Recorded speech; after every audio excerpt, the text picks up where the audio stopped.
بسم اللہ الرحمن الرحیم۔ السلام علیکم پیارے ناظرین، امید ہے آپ سب خیریت سے ہوں گے اور ہماری دعا ہے آپ ہنستے اور مسکراتے رہیں۔ زلیخا اور حضرت یوسف کی شادی۔ حضرت زلیخا رحمۃ اللہ علیہ وہ خوش نصیب خاتون ہیں جنہیں اللہ پاک نے پیارے نبی حضرت یوسف علیہ السلام کی زوجہ ہونے کا شرف حاصل ہوا۔ آپ کا نام رائل ہے مگر عوام میں آپ اپنے لقب زلیخا سے زیادہ مشہور ہیں۔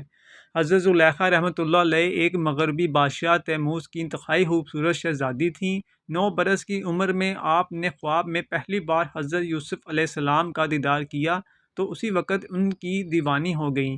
پھر دوسرے سال خواب میں دیکھا تو حالت مزید خراب ہو گئی، یہاں تک کہ تیسرے سال خواب میں جب یہ معلوم ہوا کہ آپ علیہ السلام شاہ مصر ہیں تو انہوں نے یہ سمجھتے ہوئے کہ چونکہ شاہ مصر حضرت یوسف علیہ السلام ہیں لہٰذا شاہ مصر سے شادی کر لی، لہٰذا حقیقت معلوم ہونے پر بے ہوش ہو گئیں۔ پھر آپ کو حاتف غیبی سے آواز آئی کہ جس ہستی کی آپ تمنا رکھتی ہیں اس کے شاہ مصر بننے تک صبر و استقامت کا دامن تھامے رکھیں۔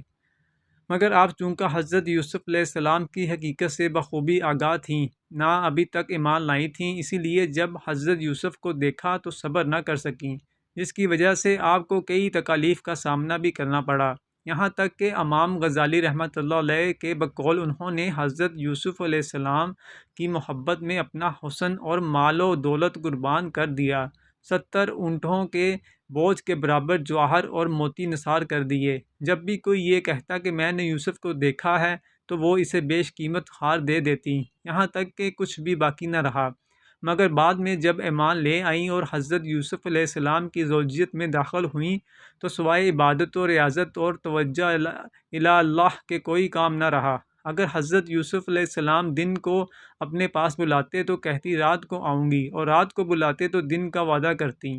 آخر حضرت یوسف علیہ السلام نے جب پوچھا کہ آپ تو میری محبت میں دیوانی تھیں تو عرض کرنے لگیں، یہ اس وقت کی بات ہے کہ جب میں محبت کی حقیقت سے واقف نہ تھی، اب چونکہ مجھے حقیقت معلوم ہو چکی ہے اس لیے اب میری محبت میں آپ کی شرکت بھی گوارا نہیں۔ اس پر جب حضرت یوسف علیہ السلام نے فرمایا کہ مجھے اللہ پاک نے اس بات کا حکم فرمایا ہے اور یہ بھی بتایا ہے کہ آپ کے بطن سے اللہ پاک 2 بیٹے پیدا کرے گا جو دونوں نبی ہوں گے، تو حضرت زلیخا رحمۃ اللہ علیہ نے آپ کے حکم و حکمت کی بنا پر سر جھکا دیا۔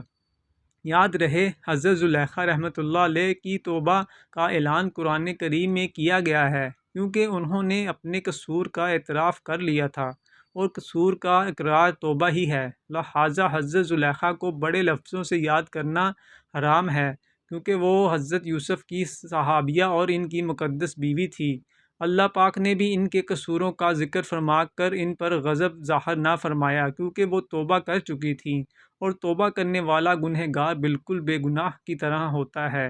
نیز اپنے مجازی عشق کے لیے معاذ اللہ حضرت یوسف علیہ السلام اور زلیخا کے قصے کو دلیل بنانا سخت جہالت و حرام ہے، کیونکہ عشق صرف زلیخا ہی کی طرف سے تھا، حضرت یوسف کا دامن اس سے پاک تھا، لہٰذا حضرت زلیخا رضی اللہ رحمۃ اللہ علیہ کا ذکر ہرگز بے ادبی سے نہ کیا جائے، بلکہ ہر حال میں احترام کا خیال رکھا جائے۔ بہت سے بے باک لوگ حضرت یوسف علیہ السلام اور زلیخا کے واقعہ کو بڑھا چڑھا کر بیان کرتے ہیں اور معاذ اللہ ان کی شان میں بہت سی بے ادبیاں کرتے ہیں۔ ایسے لوگوں کو فوراً سچی توبہ کر لینی چاہیے، ورنہ بربادی یقینی ہے۔ زیادہ محبوب ہے آپ وہاں سے چلے گئے اور حضرت زلیخا کی طرف پیغام بھیجا، اگر تمہاری رضامندی ہو تو ہم تم سے نکاح کر لیں، اور اگر تم شادی شدہ ہو تو تمہیں غنی کر دیں۔ آپ نے حضرت یوسف کے پیغام لانے والے سے کہا، میں جانتی ہوں کہ وہ مجھ سے مذاق کر رہے ہیں، کیونکہ میری جوانی اور حسن و جمال کے وقت تو انہوں نے میری طرف توجہ نہیں دی، اور اب جب کہ میں بوڑھی اندھی اور فقیر ہوں تو وہ مجھے کیسے قبول کر سکتے ہیں۔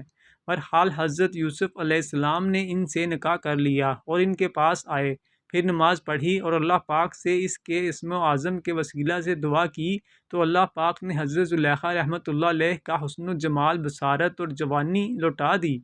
نکاح کے وقت آپ بابکرہ تھیں اور آپ سے افراسیم بن یوسف اور منشا بن یوسف پیدا ہوئے۔ حضرت یوسف اور حضرت زلیخا رحمۃ اللہ علیہ نے اسلام میں بڑی خوشگوار زندگی گزاری، حتیٰ کہ موت نے ہی آپ دونوں کے درمیان جدائی پیدا کر ڈالی تھی۔ ویڈیو دیکھنے اور سننے کا شکریہ۔ اللہ آپ کو جزائے خیر عطا فرمائے۔ اللہ حافظ۔